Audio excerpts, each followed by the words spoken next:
آج ہم اسٹیون کووے کی جو مشہور کتاب ہے انتہائے مؤثر لوگوں کی 7 عادات، اس کے کچھ اہم نکات پر گہری بات چیت کر رہے ہیں۔ جی یہ خاص طور پر ان لوگوں کے لیے اہم ہو سکتا ہے جو شاید کیریئر میں تو آگے ہیں لیکن اندر سے آپ سمجھے ایک خالی پن سا محسوس کرتے ہیں، یا جنہیں لگتا ہے کہ بھئی کامیابی تو ملی پر شاید ذاتی سکون یا تعلقات کی قیمت پر ملی ہے۔ ہاں، یہ بہت بہت عام مسئلہ ہے۔ اکثر لوگ یہ محسوس کرتے ہیں کہ وہ اپنی زندگی کی گاڑی خود نہیں چلا رہے، مطلب حالات انہیں چلا رہے ہیں۔ اچھا۔ وعدے پورے نہیں کر پاتے، تعلقات میں وہ گہرائی نہیں ہوتی جو وہ چاہتے ہیں، وقت ہمیشہ کم لگتا ہے، اور کبھی کبھی تو لگتا ہے کہ یہ سب کچھ مطلب بے معنی سا ہے۔ تو کووے یہی کہتے ہیں کہ ان گہرے مسائل کا حل جو ہے نا، وہ سطحی ٹوٹکوں یا کوئک فکسز میں نہیں ہے۔ اچھا، تو کووے نے اس مسئلے کی جڑ کہاں تلاش کی؟ آپ بتا رہی تھی کہ انہوں نے کامیابی پر لکھی گئی بہت سی کتابوں کا مطالعہ کیا۔ جی ہاں، بالکل، اور انہوں نے یہ پایا کہ پچھلے تقریباً 50 سالوں میں جو زیادہ تر زور رہا ہے نا، وہ شخصیت کی اخلاقیات پر رہا ہے، یعنی پرسنالٹی ایتھک جسے وہ کہتے ہیں۔ پرسنالٹی ایتھک، اس کا کیا مطلب ہوا؟ اس کا مطلب ہے کہ اچھی کمیونیکیشن ٹیکنیک سیکھ لو، مثبت سوچ اپنا لو، اپنی امیج بہتر بناؤ۔ یہ چیزیں دیکھیں وقتی طور پر مددگار ہو سکتی ہیں شاید، ہاں، اوپر سے۔ بالکل، مگر یہ صرف پتوں پر پانی ڈالنے جیسا ہے، جڑ ویسی کی ویسی رہتی ہے۔ یعنی ظاہری چیزوں پر توجہ دینا؟ بالکل، اس کے مقابلے میں انہوں نے دیکھا کہ جو پہلے کا لٹریچر تھا، کوئی 150 سال پرانا، وہ کردار کی اخلاقیات یعنی کیریکٹر ایتھک پر مرکوز تھا۔ Character ethic? جی، یعنی بنیادی اقدار جیسے سالمیت، ایمانداری، ہمت، انصاف، صبر۔ کووے کے مطابق حقیقی اور پائیدار کامیابی کی بنیاد یہی کردار ہے۔ اچھا۔ یہ اندرونی عظمت ہے، یعنی پرائمری گریٹنس، جبکہ شخصیت کی اخلاقیات وہ صرف ظاہری چمک دمک دیتی ہے، سیکنڈری گریٹنس جو زیادہ دیر نہیں چلتی۔ یہ تو بہت ہی بنیادی فرق ہے۔ تو اس کا مطلب یہ ہوا کہ اگر ہم واقعی مؤثر بننا چاہتے ہیں تو ہمیں اپنی ٹیکنیک سے زیادہ اپنے کردار پر کام کرنا ہوگا۔ بالکل، یہی کووی کا مرکزی نقطہ ہے، اور کردار پر کام کرنے کے لیے نا ہمیں سب سے پہلے اپنے پیراڈائمز کو سمجھنا ہوگا۔ پیراڈائمز؟ یہ کیا چیز ہے؟ پیراڈائمز یعنی ہمارا دنیا کو دیکھنے کا نظریہ، ہمارا ذہنی نقشہ۔ ذہنی نقشہ؟ کوئی مثال دیں گی اس کی؟ جی بالکل، فرض کریں آپ کے پاس شکاگو شہر کا نقشہ ہے، ٹھیک، لیکن آپ اصل میں ہے ڈیٹرائٹ میں۔ اب آپ کتنی ہی تیزی سے چلیں، کتنا ہی مثبت رویہ رکھیں، آپ اپنی منزل تک پہنچ ہی نہیں سکتے۔ کیوں؟ کیونکہ نقشہ ہی غلط ہے۔ بالکل، آپ کا نقشہ ہی غلط ہے۔ تو ہمارے بہت سے مسائل کی وجہ ہمارے یہ غلط یا نامکمل ذہنی نقشے ہوتے ہیں۔ اچھا، تو اصل مسئلہ رویہ یا کوشش نہیں ہے بلکہ وہ بنیادی نقشہ ہے جس کی بنیاد پر ہم چل رہے ہیں۔ تو پھر صحیح نقشہ کیا ہے؟ کووے کے مطابق صحیح نقشہ وہ ہے جو حقیقت اور بنیادی اصولوں پر مبنی ہو۔ کچھ اصول ایسے ہیں جو بالکل آپ سمجھیں کائناتی قوانین کی طرح اٹل ہیں، جیسے کشش ثقل ہے، اسی طرح ایمانداری، انصاف، انسانی وقار کا احترام، یہ اصول ہیں۔ جب ہمارے پیراڈائمز ان اصولوں سے ہم آہنگ ہوتے ہیں نا، تبھی ہم صحیح سمت میں بڑھ سکتے ہیں۔ اچھا۔ وہ فرینک کوک کی ایک کہانی وہ سناتے ہیں، بحری جہاز اور لائٹ ہاؤس والی۔ ہاں یاد ہے۔ تو اصول جو ہے وہ لائٹ ہاؤس کی طرح ہیں، وہ اپنی جگہ قائم رہتے ہیں، ہمیں ان کے مطابق اپنا راستہ بدلنا پڑتا ہے، وہ ہمارے کہنے سے نہیں بدلتے۔ یعنی ہمیں اپنے اندرونی نقشے کو باہر کی حقیقت اور اصولوں سے ملانا ہوگا۔ یہ سننے میں تو آسان نہیں لگتا۔ بالکل آسان نہیں، کیونکہ اس میں وقت لگتا ہے۔ یہ بالکل کھیتی باڑی کے اصول کی طرح ہے، آپ راتوں رات فصل نہیں اگا سکتے نا۔ نہیں، ظاہر ہے۔ پہلے بیج بونا پڑتا ہے، پھر پانی دینا ہے، دیکھ بھال کرنی ہے، تب جا کر فصل پکتی ہے۔ پرسنالٹی ایتھک جو ہے وہ فوری نتائج کا وعدہ کرتی ہے، شارٹ کٹ کا، لیکن کردار کی نشوونما ایک قدرتی عمل ہے، اس میں وقت لگتا ہے، کوئی شارٹ کٹ نہیں ہے۔ تو یہ اندر سے باہر یعنی ان سائڈ آؤٹ تبدیلی کا سفر ہے۔ کیا یہیں سے پہلی عادت کا آغاز ہوتا ہے؟ جی ہاں، بالکل۔ پہلی عادت ہے فعال بنے، بی پرو ایکٹیو۔ یہ اس سمجھ پر مبنی ہے کہ انسان ہونے کے ناطے ہم میں انتخاب کی صلاحیت ہے۔ انتخاب کی صلاحیت؟ جی، کسی بھی واقعہ یعنی اسٹیمولس اور ہمارے رد عمل یعنی رسپانس کے درمیان ایک وقفہ ہوتا ہے، اور اس وقفے میں ہماری آزادی اور طاقت پوشیدہ ہے کہ ہم اپنا رد عمل خود منتخب کریں، ہم صرف حالات کا نتیجہ نہیں ہے۔ یعنی ہم مجبور نہیں ہیں کہ حالات جیسے ہوں ویسے ہی رد عمل دیں، ہم ذمہ داری لے سکتے ہیں۔ بالکل، فعال ہونے کا مطلب ہی یہی ہے، اپنی زندگی کی ذمہ داری قبول کرنا، اپنی توانائی ان چیزوں پر لگانا جن پر ہمارا اختیار ہے، ہمارا دائرہ اثر یعنی سرکل آف انفلوئنس، اچھا، نہ کہ ان چیزوں پر جن پر ہمارا اختیار نہیں، جو ہمارا دائرہ فکر ہے، سرکل آف کنسرن۔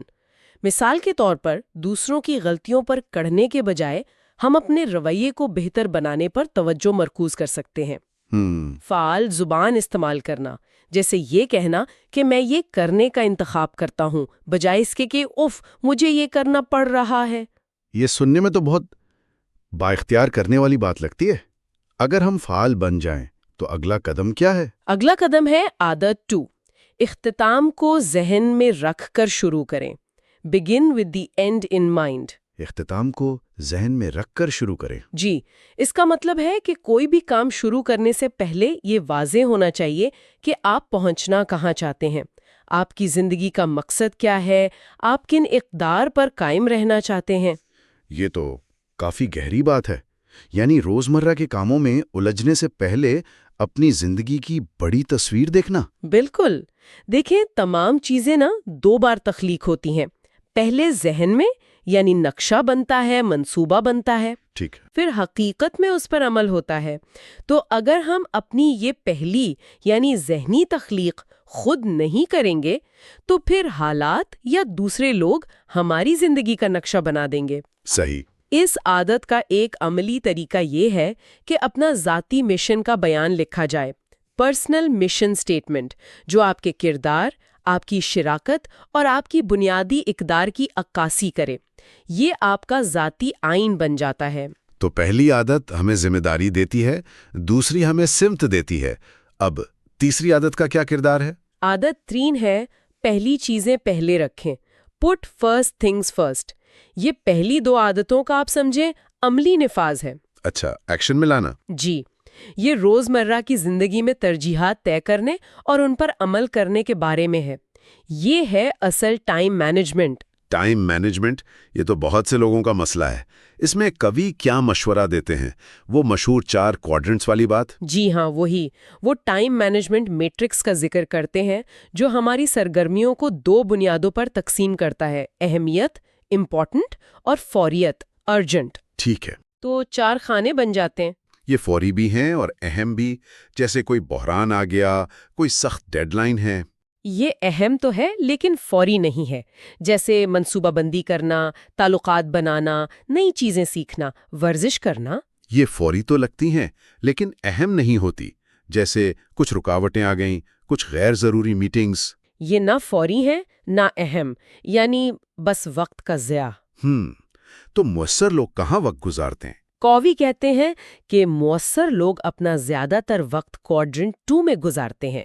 وہ مسائل کو حل کرنے سے زیادہ مسائل سے بچاؤ پر توجہ دیتے ہیں، پہلے سے منصوبہ بندی، تیاری۔ اچھا، یعنی اصل توجہ ان چیزوں پر ہونی چاہیے جو اہم ہیں، چاہے وہ فوری نہ لگ رہی ہوں۔ لیکن کوادرنٹ 2 کے لیے وقت کیسے نکالا جائے؟ زندگی تو اتنی مصروف ہوتی ہے۔ بالکل، اس کے لیے کوادرنٹ 3 اور 4 کی جو غیر اہم سرگرمیاں ہیں نا، ان کو نہیں کہنا پڑتا ہے۔ اچھا، نہ کہنا بھی ضروری ہے۔ روزانہ کی بجائے زیادہ مؤثر ہے۔ کلید یہ نہیں کہ آپ اپنے شیڈیول کو ترجیح دیں، بلکہ یہ کہ آپ اپنی ترجیحات کو شیڈیول کریں۔ واہ، اپنی ترجیحات کو شیڈیول کریں۔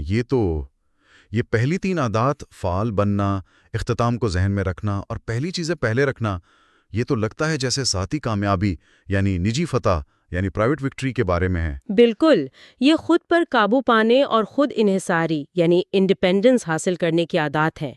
جب تک آپ خود کو مؤثر طریقے سے منظم نہیں کر سکتے، آپ دوسروں کے ساتھ مؤثر طریقے سے کام نہیں کر سکتے۔ ٹھیک ہے۔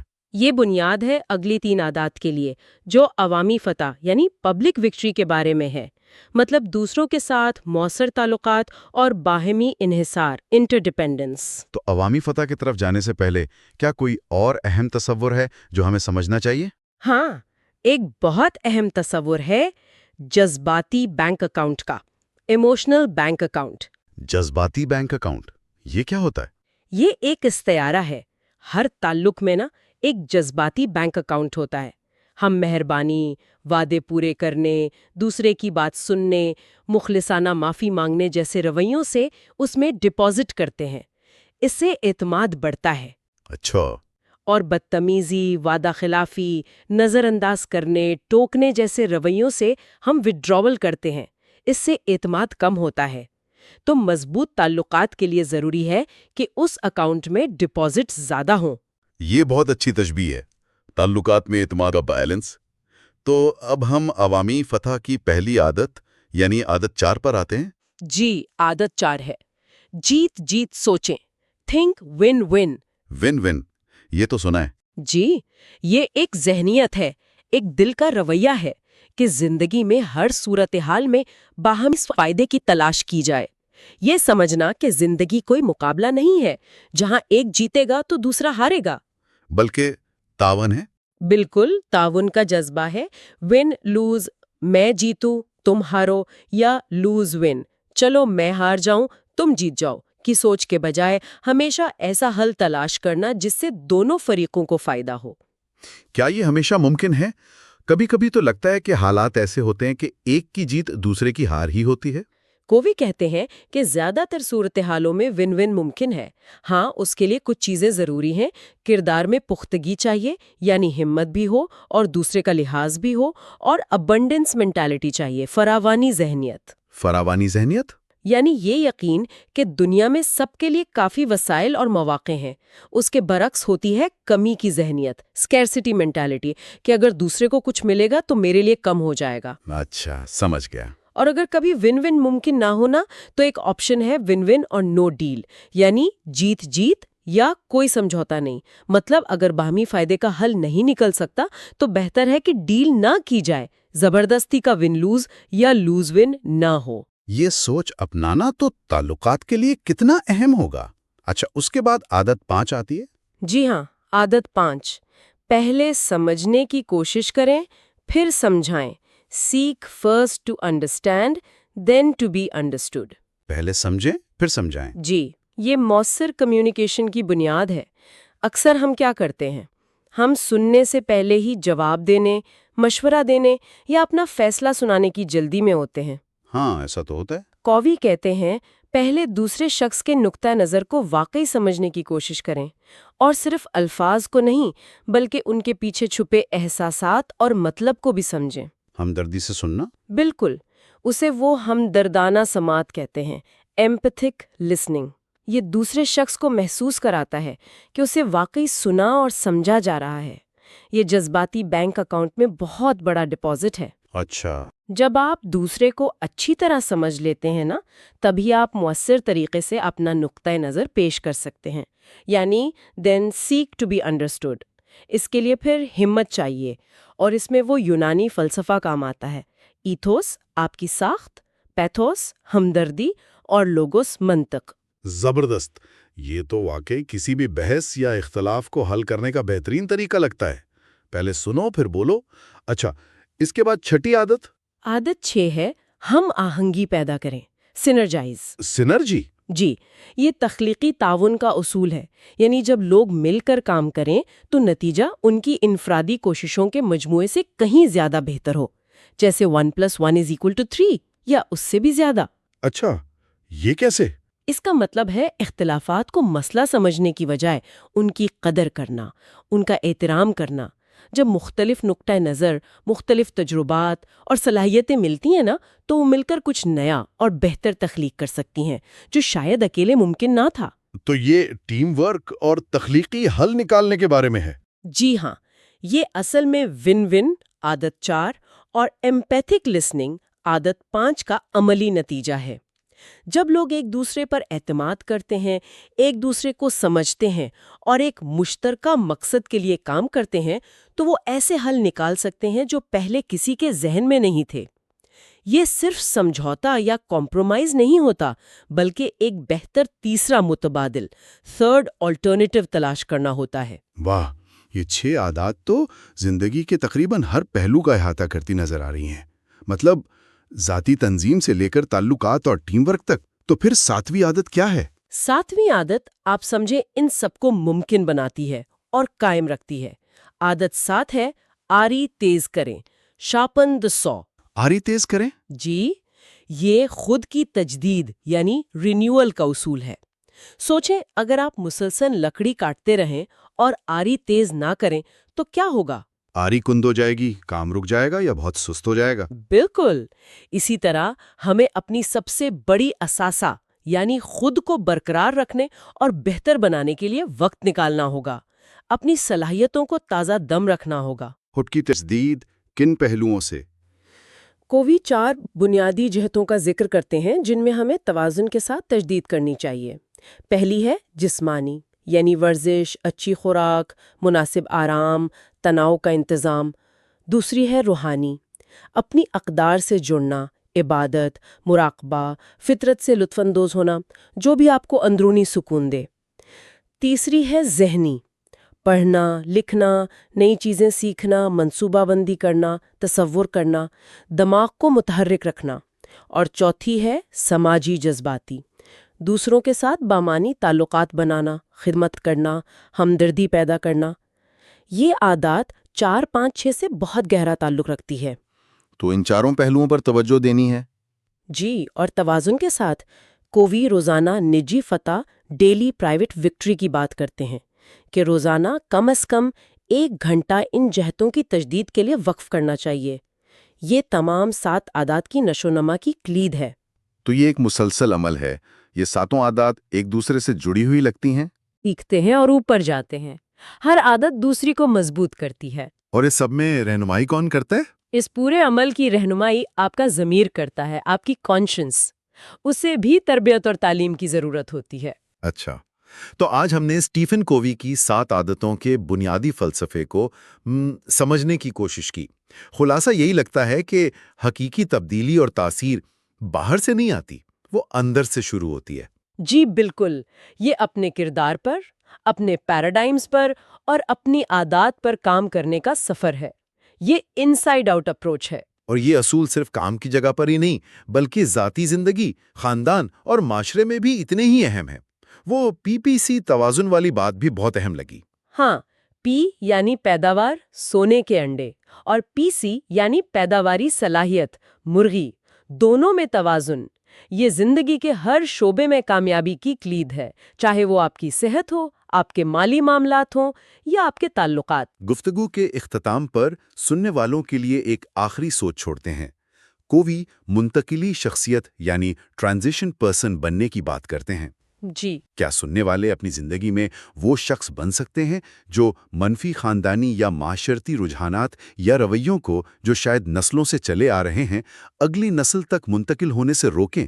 کیا وہ ان کی جگہ مثبت اصولوں پر مبنی ایک نئی وراثت قائم کر سکتے ہیں؟ یہ ایک بہت بڑا، بہت اہم چیلنج ہے، لیکن 7 عادات ہمیں اس کا راستہ دکھاتی ہیں۔ یہ آسان نہیں ہے، ظاہر ہے، مگر ناممکن بھی نہیں۔ جیسا کہ ایمرسن نے کہا تھا، جس کام کو ہم مستقل مزاجی سے کرتے ہیں وہ آسان ہو جاتا ہے، اس لیے نہیں کہ کام کی نوعیت بدل گئی ہے، بلکہ ہماری کرنے کی صلاحیت بڑھ گئی ہے۔ زبردست! تو یہ صلاحیت ان عادات پر عمل کرنے سے ہی پیدا ہوتی ہے۔ جی بالکل، روزانہ کی چھوٹی چھوٹی کوششوں سے۔